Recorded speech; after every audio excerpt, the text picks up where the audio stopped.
We are taught that the Spanish ruled the Philippines for over 300 years. But they never truly conquered Mindanao. And if you think Lapu-Lapu was the only native warrior to stand up to empire, wait until you hear about the man who ruled the southern seas, sank Spanish ships, and terrified Manila for decades. His name was Raja Sirungan, and to the Spanish, he wasn't a king, he was a nightmare. But to his people, he was the sea itself, wild, untamable, and free. Most Filipinos have never heard his name. There are no monuments in his honor outside of local folklore. He doesn't appear on peso bills or in history class roll calls. But in the southern reaches of the Philippines, whispered through the waves, his legend still survives. Raja Sirungan was an Iranun warrior king. To the Spanish, he was a pirate. To his people, he was a shield against empire, a seafarer of such cunning and courage that his very name sent shivers down the coastlines of Luzon and Visayas. He lived during the 1600s, in the era when Spain had claimed the Philippines on paper but struggled to hold it in practice. While Manila fell under their dominion, Mindanao, especially its western shores and maritime peoples, remained defiant. Sirungan was a key reason why. He commanded lanong warships, massive wooden vessels carved with the likeness of serpents and sea beasts, capable of outrunning and outmaneuvering Spanish galleons. These weren't crude pirate boats. They were highly engineered symbols of Iranun identity, some outfitted with small cannons, others built for speed and ramming tactics. He built his fleet not just for raiding, but for resistance. To understand Sirungan, you need to understand his people. The Iranun weren't just pirates, they were part of a sophisticated maritime society. Long before the Spanish arrived, the Iranun, Tausug, and Maranao formed vast trade networks across the Sulu Sea, Borneo, the Celebes, and even as far as the Malay Peninsula.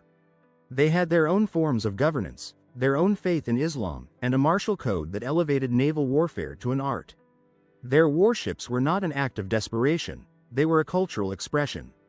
Naval raids were not random acts of greed, they were strategic military operations against colonial supply lines.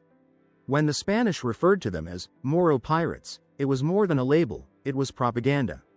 In reality, these so-called pirates were defending their homes, reclaiming their slaves, and sending a message: Mindanao would not be tamed. Raja Sirungan appears in Spanish missionary accounts, but never with admiration. He was called a devil, a savage, a serpent of the sea. Fray Francisco Combes, one of the more well-documented friars in Mindanao, wrote of him with deep fear. The Spanish built Fuerte Real de Nuestra Señora del Pilar de Zaragoza in Zamboanga primarily to deter people like Sirungan. He was so effective at burning Spanish forts, raiding coastal settlements, and interrupting colonial shipping routes that entire portions of the Spanish budget were allocated to Moro suppression campaigns. This was a time before Manila had consolidated power. And every time Spain tried to assert control over Mindanao, men like Sirungan reminded them: the land beyond the Visayas was not theirs to claim.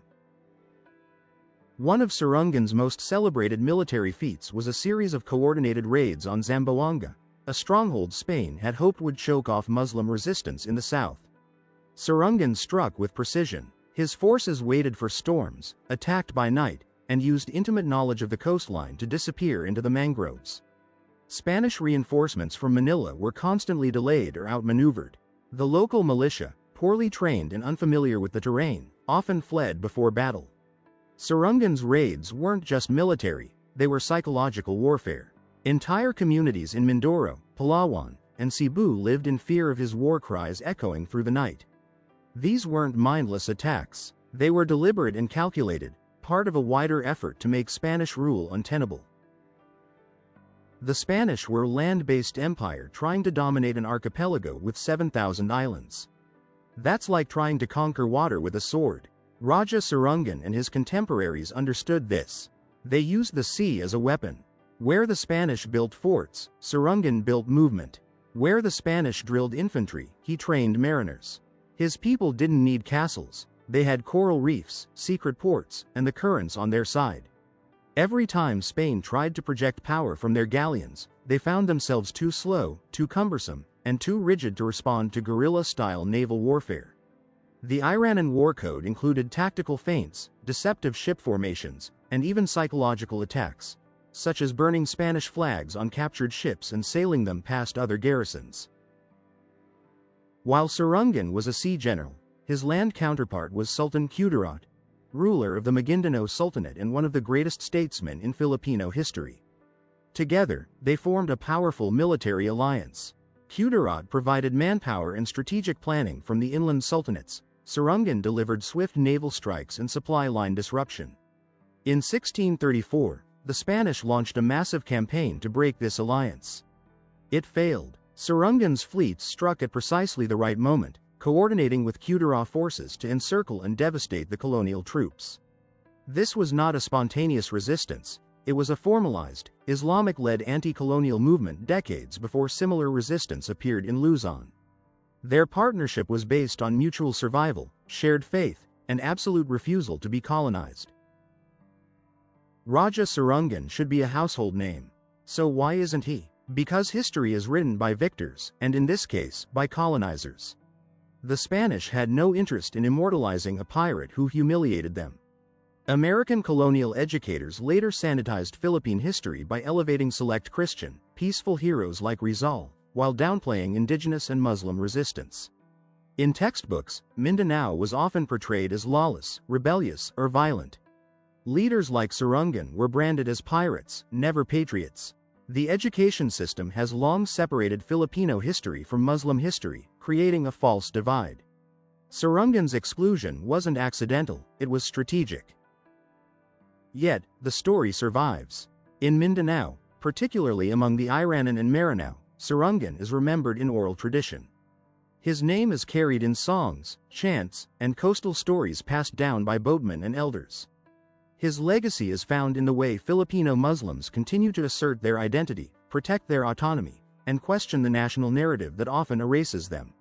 Even today, the design of lanong warships influences modern carvings, parades, and naval motifs. Sirungan's spirit lives on in every demand for self-determination, in every critique of centralized rule from Luzon, in every assertion that the South was never truly conquered. He wasn't just a pirate. He was a protector, a tactician, a symbol of the ocean's refusal to be tamed.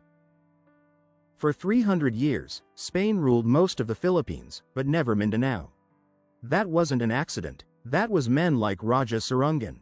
He didn't ask for freedom. He demanded it, with fire, steel, and storms. Maybe it's time we stop calling him a pirate, and start calling him a hero.